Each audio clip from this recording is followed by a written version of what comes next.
আসসালামু আলাইকুম viewers, welcome back to my channel শখের এগ্রো।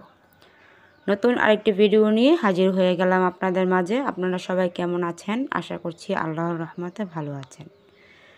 তো ফুলটুসির বাচ্চাগুলো ফুটেছিল, ভিডিও দিয়েছিলাম, দেখেছিলেন। তো এখন অবধি ফুলটুসির বাচ্চাদের কী অবস্থা, কী খেতে দিচ্ছি, সেটাই আজকে আপনাদের সাথে শেয়ার করব।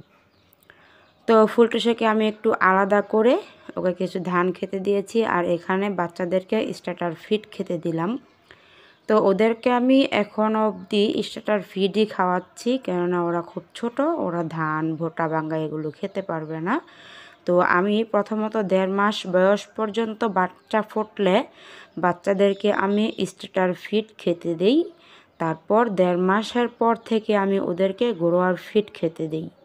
তো সেরকমভাবেই ফুলটুসির বাচ্চাগুলোকেও আমি এখন স্টার্টার ফিড খেতে দিচ্ছি।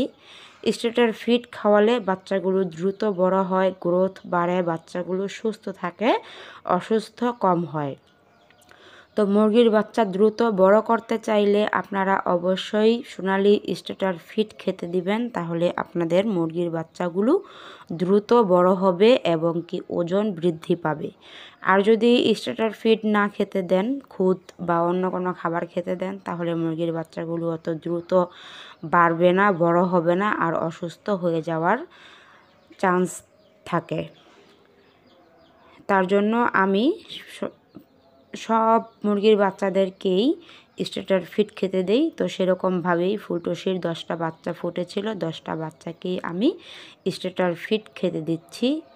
তো স্টার্টার ফিডগুলো ওরা খুব পছন্দ করে খাচ্ছে, ভালো করে খাচ্ছে, দেখতে পাচ্ছেন। আমি ওদেরকে অত বেশি খাবার দিই না, কেননা বেশি খাবার দিলে মুরগির বাচ্চাগুলো খাবার নষ্ট করে। এর জন্য আমি ওদেরকে অল্প খাবার দিই। তো খাবার শেষ হয়ে গেলে আবার আমি পুনরায় কিছু খাবার দিই, কিন্তু একেবারে বেশি করে খাবারটা আমি ওদেরকে দেই না। তো এখন ফুলটুসিকে বের করে ওকে ধান খেতে দিয়েছি, আর বাচ্চাগুলোকে স্টার্টার ফিড খেতে দিয়েছি।